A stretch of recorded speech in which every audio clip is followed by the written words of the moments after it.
उत्पत्ति ग्रंथ अध्याय 37 पद संख्या 3 से 4, 12 से 13 और 17 से 28 तक। इसराइल अपने सब पुत्रों से यूसुफ को अधिक प्यार करता था, क्योंकि वह उसके बुढ़ापे की संतान था। उसने यूसुफ के लिए एक सुंदर कुर्ता बनवाया था। उसके भाइयों ने देखा कि हमारा पिता हमारे सब भाइयों से यूसुफ को अधिक प्यार करता है, इसलिए वे उससे बैर करने लगे और उससे अच्छी तरह बात भी नहीं करते थे। यूसुफ के भाई अपने पिता की भेड़ बकरियां चराने सिखेम गए थे।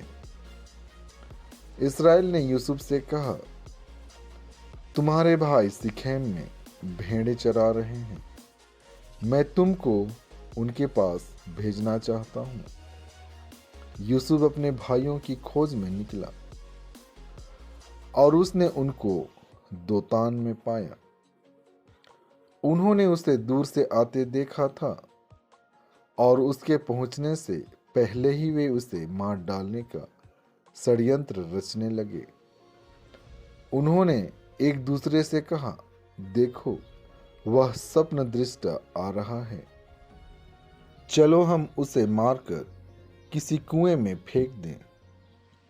हम यह कहेंगे कि कोई सिंह पशु उसे खा गया है, तब हम देखेंगे कि उसके स्वप्न उसके किस काम आते हैं। रूबेन यह सुनकर उसे उनके हाथों से बचाने के उद्देश्य से बोला, हम उसकी हत्या न करें।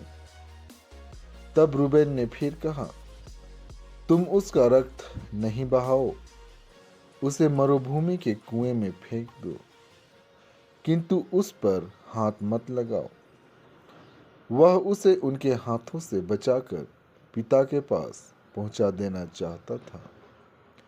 इसलिए ज्यों ही यूसुफ अपने भाइयों के पास पहुंचा, उन्होंने उसका सुंदर कुर्ता उतारा और उसे पकड़कर कुएं में फेंक दिया। वह कुआं सूखा हुआ था, उसमें पानी नहीं था। इसके बाद से वे बैठकर भोजन करने लगे।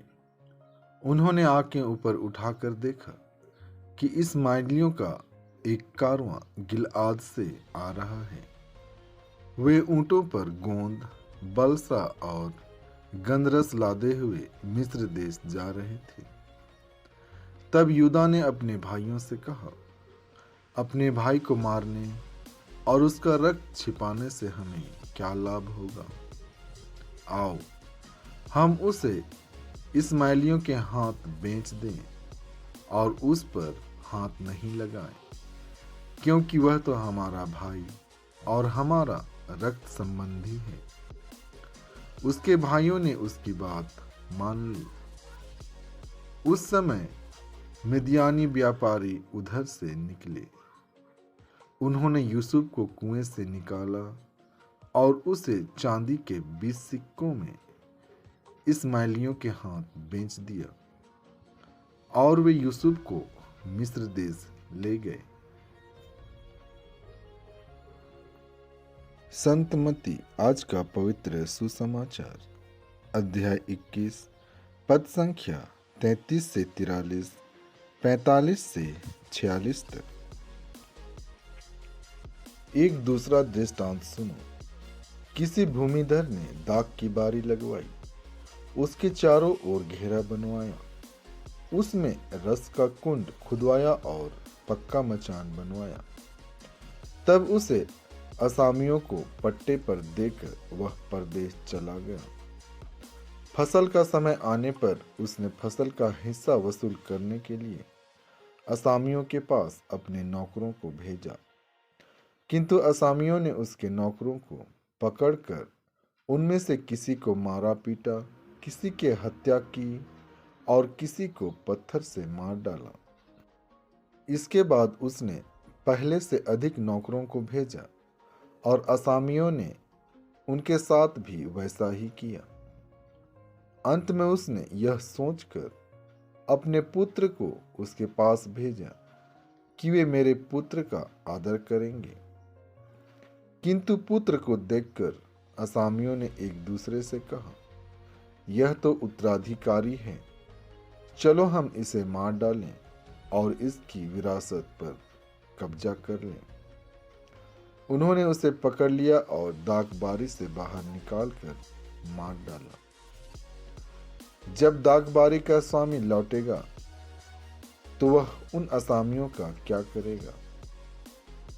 उन्होंने ईसा से कहा, वह उन दुष्टों का सर्वनाश करेगा और अपनी दागबारी का पट्टा दूसरे असामियों को देगा, जो समय पर फसल का हिस्सा देते रहेंगे।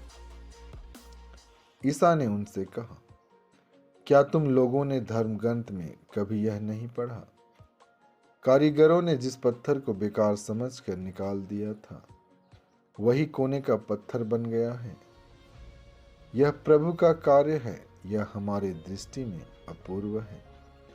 इसलिए मैं तुम लोगों से कहता हूं, स्वर्ग का राज तुमसे ले लिया जाएगा और ऐसे राष्ट्रों को दिया जाएगा जो इसका उचित फल उत्पन्न करेगा। महायाजक और फरीसी उनके दृष्टांत सुनकर समझ गए कि वह हमारे विषय में कह रहे हैं। वे उन्हें गिरफ्तार करना चाहते थे, किंतु वे जनता से डरते थे, क्योंकि वह ईसा को नबी मानती थी। आमीन।